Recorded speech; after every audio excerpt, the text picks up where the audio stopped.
Another load of wood arrives at a sawmill to be unloaded ready for value to be added to it.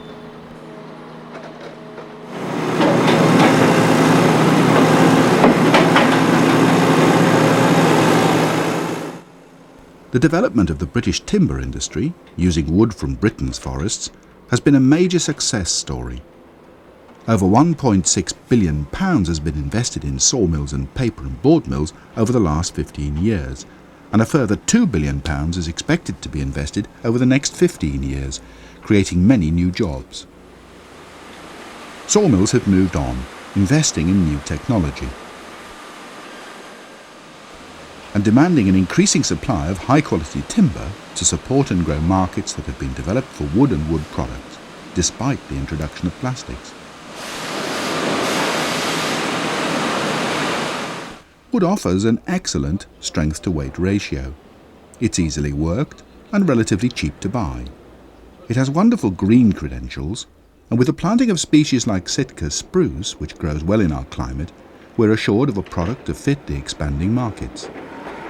Wood has a big future. Even timber of lesser quality than that needed for DIY or construction is in demand. Sawdust is used in making MFD, and chip is used for making boarding. But even these demand high-grade woods free from staining, and that is what the Commission's forests look to supply in competition with other forestry producers. Since 1995, softwood production has grown steadily year on year. The volume of wood supplied from Britain's forests each year has more than doubled from 4 million cubic metres in the 1970s to nearly 9 million now.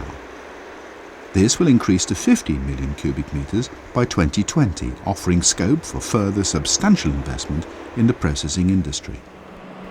These logs, being unloaded from the forwarder, will go into the stack to release the vehicle to go for another load. Areas are being steadily clear-felled, ready for the next crop rotation. The log stack is neatened, and the product of up to 40 years' investment of time and trouble can be seen waiting to realise its commercial value. The harvesters working in the trees, either thinning or clear felling, are a very great advance on the old axe-cutting methods or the newer chainsaw. Harvesters have brought technology into the forest together with technological sophistication. This has allowed production to rise and costs to fall, allowing us to keep pace in markets that are becoming ever more competitive. The harvester clasps the tree, the blade cuts it. But something just as important happens too. The stump is sprayed with liquid. It's left stained blue. In fact, this spray coverage is inadequate, and that will have unfortunate consequences in the years to come, which is what this video is all about. This is one of the beautiful settings in which we do business. Lale Forest on the edge of Loch Broomullapool, west of Ross. Yet hidden beneath the watchful gaze of the mountains, nature is conspiring to confuse our optimism. In Scandinavia, where forest cultivation has been present for 1,000 years, they already have a problem in up to 25% of their trees. Here, by comparison, it's only just starting. Let us fell a tree to show you and explain it all more clearly.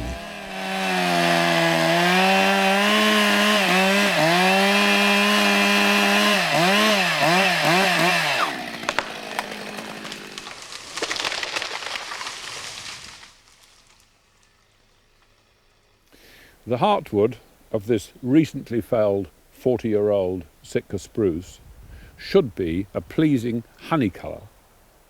Instead, it is brown and stained pink, an indication that this tree is diseased. And the disease is caused by a fungus, and the fungus has spread into the heartwood of this tree from a neighbouring but very old stump across a root contact under the ground.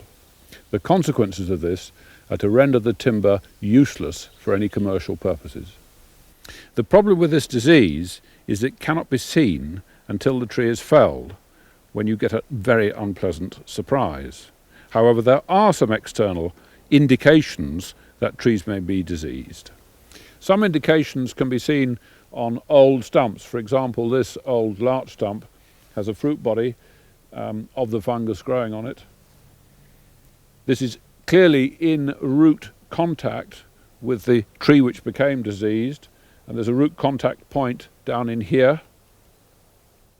And on the tree itself, there are signs that the fungus, where the fungus has killed the root and caused the tree to produce excessive resin flow at the base. And finally, and the clinching point, is the fruit body of the fungus growing on the tree itself. We can see that this tree is badly damaged. What we don't know is how far up the stem this damage extends, and therefore what the likely losses would be in economic terms.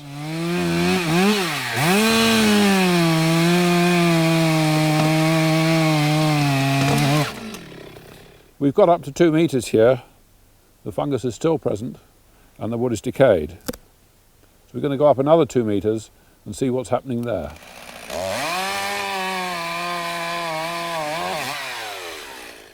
We've established that the fungus has extended approximately 4 metres up the stem of this tree. To the trained eye, the presence of these stained areas towards the edge of the heartwood are an indication that the fungus is present, although it's having very little impact at this height on the strength of the timber that it has infected. Nevertheless, probably something in the order of 30 to 40% of the volume of usable timber of this tree has been rendered useless by this fungus. And those sort of figures are the ones which have been established for the fungus in a number of different species over the last 20 years or so. Fomes attacks the roots of standing trees, kills them and decays them. The consequence of this are twofold. First of all, the roots lose many of their small, fine roots which hold the soil together, and secondly, the roots themselves lose their essential tensile strength and can easily thus fail when put under load. As a consequence, trees with diseased root systems are more susceptible to wind blow than those without. Jim Pratt also tells us something about the soil's effect. This soil is a free-draining, open-textured, deep brown earth. Rooting is not restricted other than by the presence of boulders. This kind of soil does not inhibit the spread of fomes from stump to tree. The big problem with Fomes infection does not all rest with Sitka spruce. The Lael Forest Design Plan shows the other tree types that are planted, and they are affected by the fungus as well. This tree is a Norway spruce. This is commercially one of the most important species of conifers grown throughout Europe.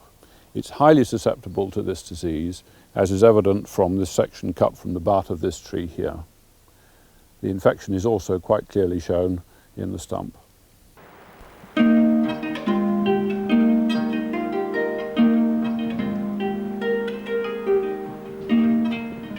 Soil type and the reservoir of the fungus in infected stumps evidently have an important bearing on the spread of the disease to healthy trees.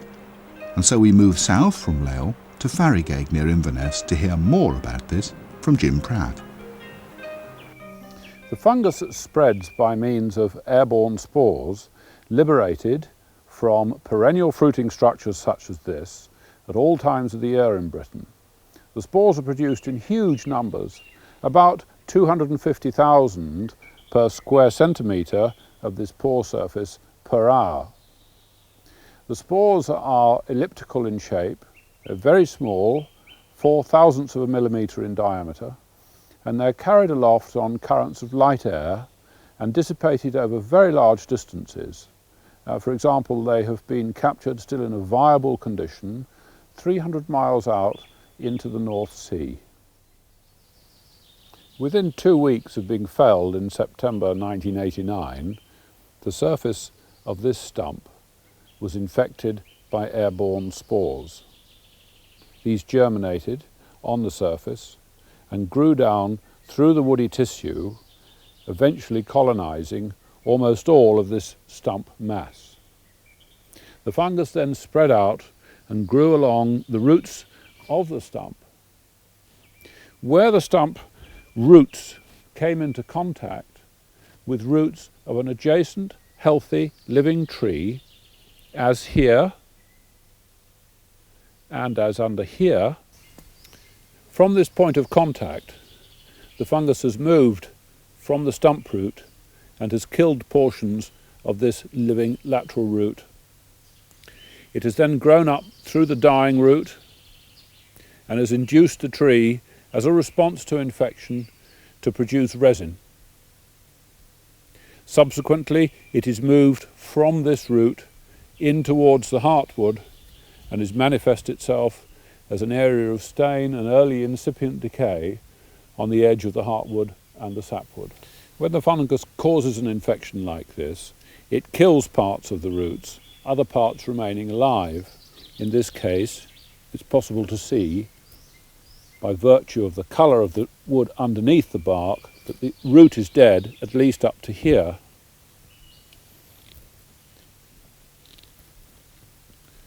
Dead tissue actually extends all the way up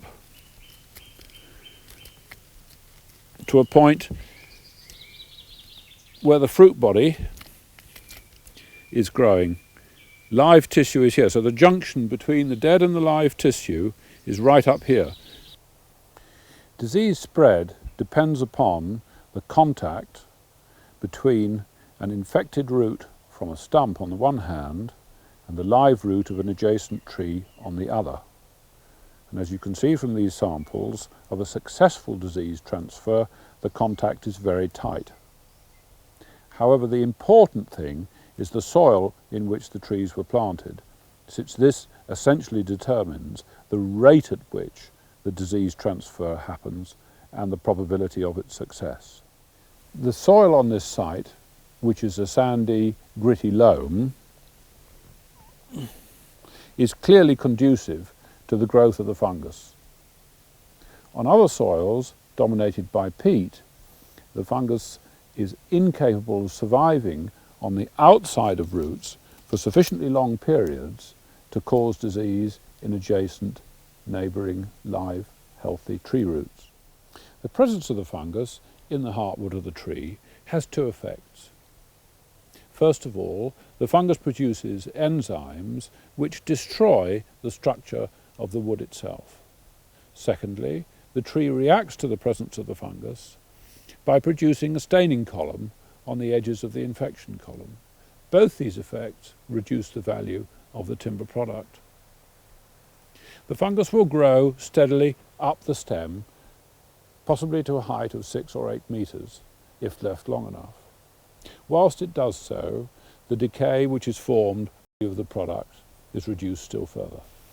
Fresh stumps provide the only point of access for the fungus into otherwise healthy crops, since spores of the fungus cannot themselves infect roots directly through the soil. Thus, if we protect the surfaces of stumps from infection, we control the disease.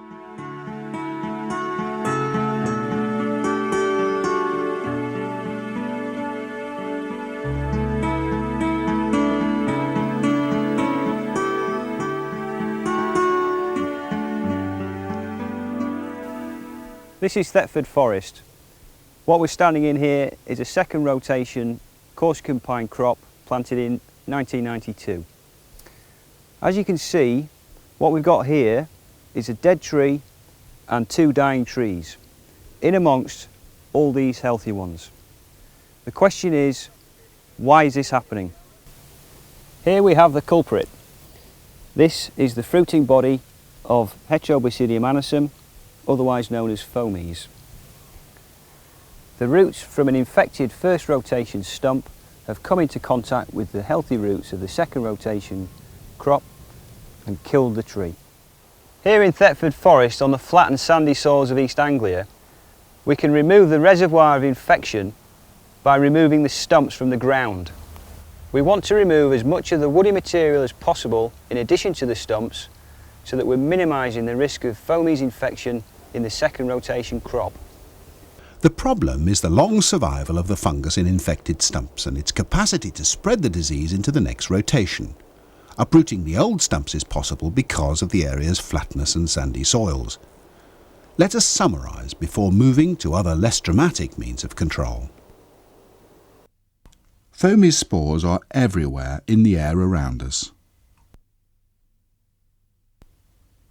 An ideal place for them to colonise is a recently felled untreated stump. The fungus infects the stump, penetrates to the roots, and produces fruit bodies that release millions of spores into the air to infect other suitable sites elsewhere. Root contact with adjacent healthy trees can lead to a transfer of the fungus to the healthy tree. The fungus will travel up the roots into the heartwood of Sitka spruce, for example, staining it, weakening it, and eventually removing its commercial value. The weakened root system can lead to instability and windblow, which is highly undesirable. External signs of Fomes infection are few. Indeed, by the time they are noticeable, the damage is largely done. Most conifer species are susceptible to attack from Fomes. It is quite possible to protect against Fomes infection. There are ample control measures, but of course they need to be carried out in order to work. All conifer species grown in the UK are liable to root or stem decay, so changing species between rotations is not an option. Let us look at methods of preventing infection.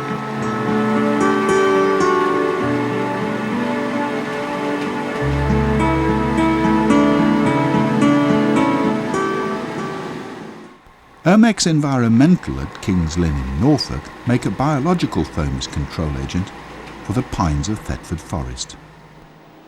The fungus Phlebiopsis gigantea, PG for short, is cultured in the laboratory.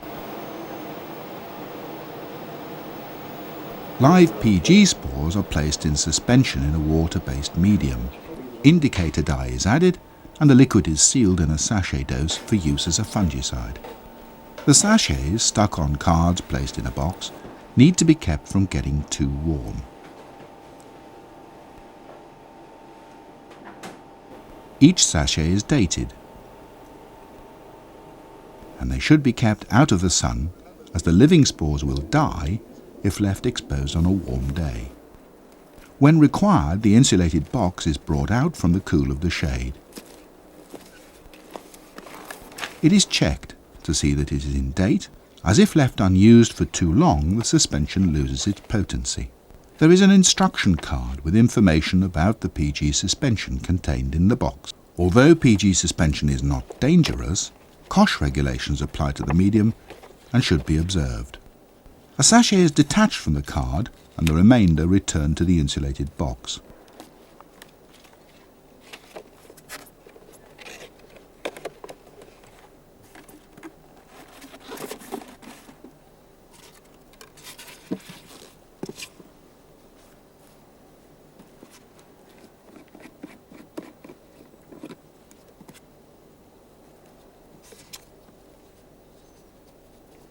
The dose is added to a small flask of water to be thoroughly mixed and then introduced to the required quantity of water for application to fresh cut stumps.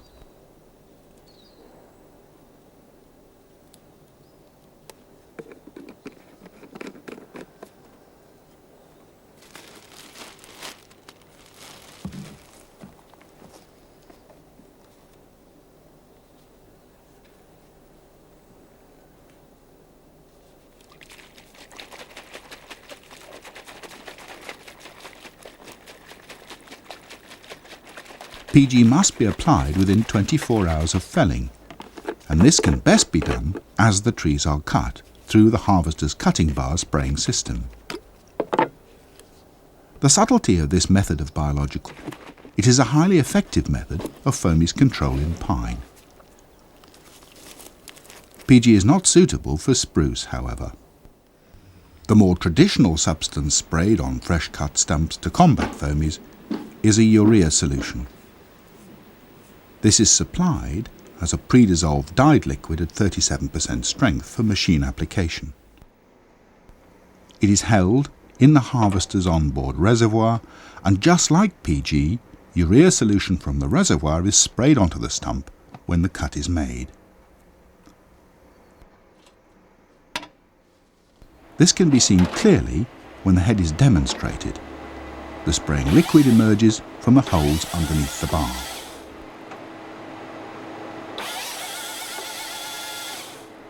The liquid leaks from other places too, and this is an important point in the principles of Fomes control, as we shall hear. It is important when cutting that complete coverage is achieved with urea, or the control measures are made ineffective and all the work is wasted. This is inadequate coverage. Fomes may gain entry to this stump and undo years of effort by rendering commercial timber next to useless. Here I've got an untreated Sitka spruce stump on a clear fell site. Hasn't been treated by the harvester. I will now treat it with urea to the correct coverage level that's required to protect against the invasion of the fungus.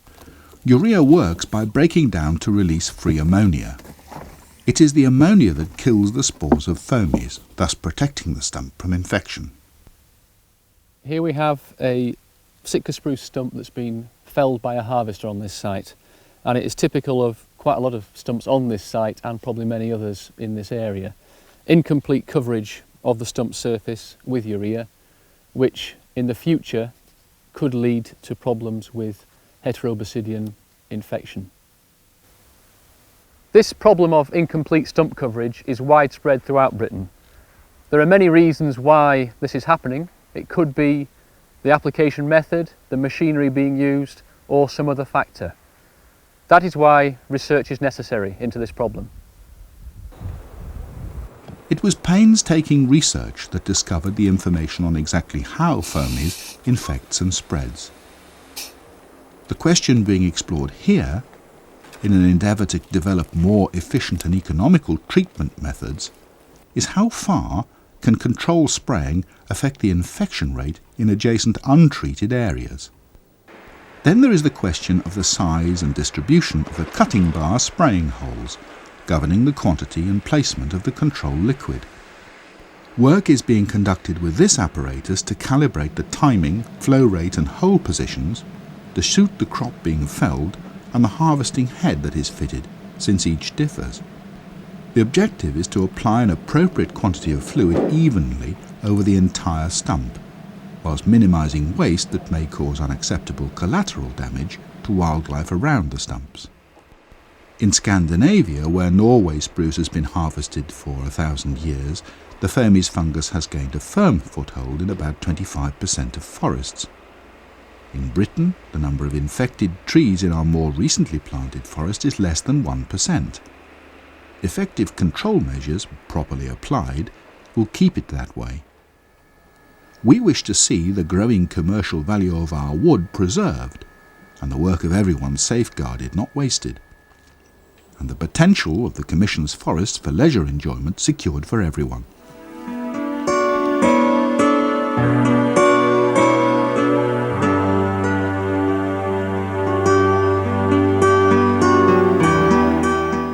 We've identified that inadequate stump coverage is a problem on many harvester sites in this country.